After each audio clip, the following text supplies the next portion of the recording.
આગળ વાત કરીએ તો અમદાવાદ પ્લેન દુર્ઘટનાનો આજે પ્રારંભિક રિપોર્ટ આવ્યો છે. ઘટનાને આજે 1 મહિનો પૂર્ણ થઈ ગયો છે.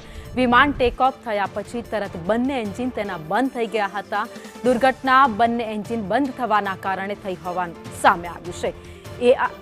એએઆઈબીએ 15 પાનાનો રિપોર્ટ સાર્વજનિક કર્યો છે. રિપોર્ટમાં જે ખુલાસા થયા છે તે સામે આવ્યા છે. કોકપિટમાં બંને પાયલોટની વાતચીતનું પણ રેકોર્ડિંગ મળી આવ્યું છે. એક પાયલટે બીજાને એન્જિન બંધ થવા વિશે પૂછ્યું પણ હતું. બીજા પાયલટે નામાં જવાબ પણ આપ્યો હતો. ટેક ઓફ પછી વિમાનના પાયલટે મેસેજ કર્યો હતો. એર ટ્રાફિક કંટ્રોલરને મેડે કોલ પણ મોકલ્યો હતો. તો ડાયરેક્ટ પાયલટ કેબિન કોકપિટમાંથી અમારા સંવાદદાતા આયુષી યાજ્ઞિક લાઈવ જોડાઈ ગયા છે.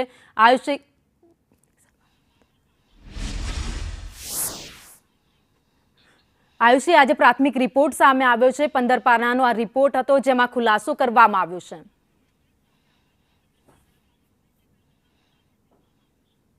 બિલકુલ ભાવિની, આજે અત્યારે જે પ્રાથમિક રિપોર્ટ સામે આવ્યો છે એર ઇન્ડિયાના પ્લેન ક્રેશને લઈને, ત્યારે આપણે આ એરક્રાફ્ટ છે બોઈંગ 737 છે અને આ રિપોર્ટની અંદર જે બાબતોનો ઉલ્લેખ કરવામાં આવ્યો છે તેમાં ખાસ કરીને જે કટ ઓફની જે બટન જે હતું કે કટ ઓફ સ્વિચ છે તે જે ઓન હતી, જેને લઈને આ થયું હોવાનું પ્રાથમિક માહિતી મળી રહી છે. ત્યારે આ જે અત્યારે આ એરક્રાફ્ટ છે તે જૂનું એરક્રાફ્ટ છે. જે બીજું જે એરક્રાફ્ટ ક્રેશ થયું હતું તે બીજું હતું, પરંતુ જે કટ ઓફ સ્વિચ છે તે આ પ્રકારે અહીંયા હોય છે અને તેના જ કારણે અત્યારે જે એન્જિન બંધ થયું હોવાની માહિતીઓ પ્રાપ્ત થઈ રહી છે. કેપ્ટન આપણી સાથે છે ઉમંગ જૈન, તેમની સાથે વાતચીત કરીશું. સર, આજે પ્રાઇમરી રિપોર્ટ અત્યારે જે સામે આવ્યો છે, આપ કઈ રીતે જુઓ છો ને તેની અંદર કટ ઓફની જે આ સ્વિચની વાત કરવામાં આવી છે, આપ સમજાવો ટેકનિકલી મેકેનિકલી કઈ રીતે આ હોઈ શકે આ પ્રકારનું.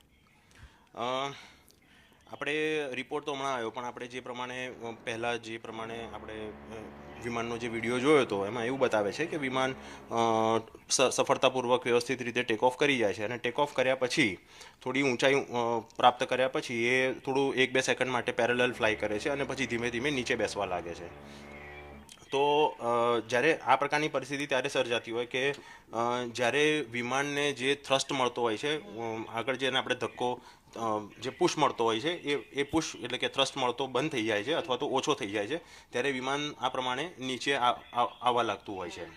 જી, એટલે અને વિમાનનું થ્રસ્ટ ઓછો મળવાનું કારણ એક એવું હોઈ શકે કે જ્યાં વિમાનને જે ફ્યુઅલ જેટલા પ્રમાણમાં મળવું જોઈએ એ પ્રમાણમાં મળતું બંધ થઈ જાય અથવા તો ઓછું મળે. અચ્છા, જે આ કટ ઓફની વાત કરવામાં આવી છે, જે કટ ઓફ જે સ્વિચ ઓન હતી, બંને પાયલટ વચ્ચેનો સંવાદ પણ સામે આવ્યો છે, ઓડિયો જે સામે આવી રહ્યો છે, કઈ રીતે બની શકે કે આ સ્વિચ છે કટ ઓફ થઈ શકે અથવા તો આટલી મોટી જ્યારે આ ઘટના થઈ છે, આપ કઈ રીતે જુઓ છો?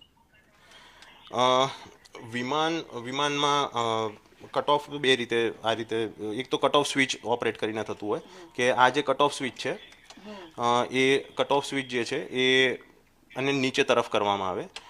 આ જો કે બોઈંગ 737-200 પ્રકારનું વિમાન છે, પણ એ જે વિમાન છે એ બોઈંગ 787 ડ્રીમલાઇનર, આ એક ઓલ્ડ મોડલ છે. એમાં સ્વિચ જે છે એનો આકાર થોડોક અલગ છે, પણ એ સ્વિચ નામ બંને ઇન્ડિપેન્ડન્ટ હોય છે અને એ આ રીતે ખેંચીને એને નીચે તરફ લાવીને અહીંયા આ રીતે ફરીથી લોક કરી દેવામાં આવે છે. સ્વિચનો શેપ અલગ હોય છે. અત્યારે હું ફોર એક્ઝામ્પલ જેમ કે આ બાજુમાં એક સ્વિચ છે કે અહીંયા ઉપર એક સ્વિચ હું તમને બતાવું, જેમ કે આ એક સ્વિચ છે, તો આમ નોર્મલ તમે પ્રેસ કરો તો એ રીતે નહીં થાય, પણ એને ખેંચીને થોડીક તમે બહાર કાઢો અને પછી આ રીતે, એટલે એ આ રીતે એમાં મિકેનિકલ લોક હોય છે. અને બીજું કે એમાં જે કટ ઓફ સ્વિચ છે એ કટ ઓફ સ્વિચમાં બંને બાજુ ગાર્ડ આપેલા હોય છે કે જેથી કરીને રેન્ડમ, એટલે એ પ્રમાણે એનું સેફ્ટી ફીચર્સ હોય છે. અચ્છા, કઈ સિચ્યુએશનના આધારે આ કટ ઓફ સ્વિચ છે એ ઓન થતી હોય છે, અથવા તો કઈ રીતે, જો કાં તો પાયલટ જાતે કરી શકે આને, અથવા તો કઈ રીતે આ થઈ શકે કે આ સ્વિચ પડી ગઈ હોય? આ મેન્યુઅલી ઓપરેટ થતી હોય છે. વિમાનનું ફ્યુઅલનું નિયંત્રણ બે પ્રકારે થાય છે. એક તો એનું જે બહારથી જે કમાન્ડ મળે છે એ થ્રોટલ અને આ સ્વિચ દ્વારા એ ફ્યુઅલનું નિયંત્રણ કરવામાં આવે છે. અને બીજું છે કે એન્જિનની પોતાની એક ફેડેક કરીને એક સિસ્ટમ હોય છે, એક વિદ્યુત પ્રણાલી હોય છે કે જેની જે બધા ડેટા પ્રાપ્ત કરીને વિમાનના જે બીજા બધા પેરામીટર હોય એ પેરામીટરના ડેટા પ્રાપ્ત કરીને એ ફ્યુઅલનું એન્જિનને મળતું ફ્યુઅલ હોય એનું નિયંત્રણ કરતું હોય છે. અચ્છા. અત્યારે આ જે રિપોર્ટ છે પ્રાથમિક રિપોર્ટ સામે આવ્યો છે, આપની દ્રષ્ટિએ આની અંદર હજુ કેટલી તપાસ થશે, કઈ રીતે વધુ રિપોર્ટ્સ, કઈ રીતે વધુ માહિતીઓ પ્રાપ્ત થશે આ આખી ઘટનાને લઈને? આ જે રિપોર્ટ આવ્યો છે એ પ્રાથમિક રિપોર્ટ છે, પ્રાઇમરી રિપોર્ટ છે, અને એ રિપોર્ટનો જે ઉદ્દેશ્ય છે એ અંદર મેન્શન પણ કરેલો છે કે એનો ઉદ્દેશ્ય ભવિષ્યમાં આ પ્રકારના એક્સિડન્ટ્સ ના થાય એ પ્રમાણેનો છે. વિમાન તો હજી એનો ફાઇનલ રિપોર્ટ આવશે એવી અપેક્ષા છે, અને એમાં હજી વધુ ડિટેલમાં અથવા તો એમાં કંઈક નવું આપણને જાણવા મળશે.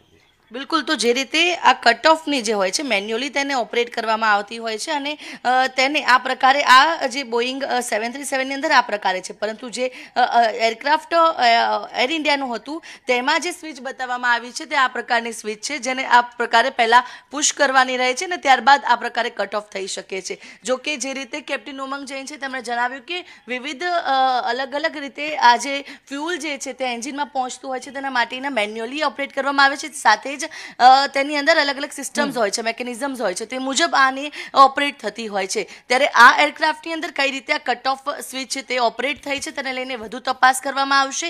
હાલ આ જે છે પ્રાઇમરી રિપોર્ટ છે, હજુ તો તપાસ તેની ચાલશે, ઘણી વિગતો સામે આવશે. જો કે ભવિષ્યમાં આવી કોઈ ઘટના ન થાય તેને લઈને આ પ્રાઇમરી રિપોર્ટ તો બહાર આવ્યો છે, પરંતુ આજે આખી જે બંને પાયલટની વચ્ચેનો સંવાદ પણ સામે આવ્યો છે.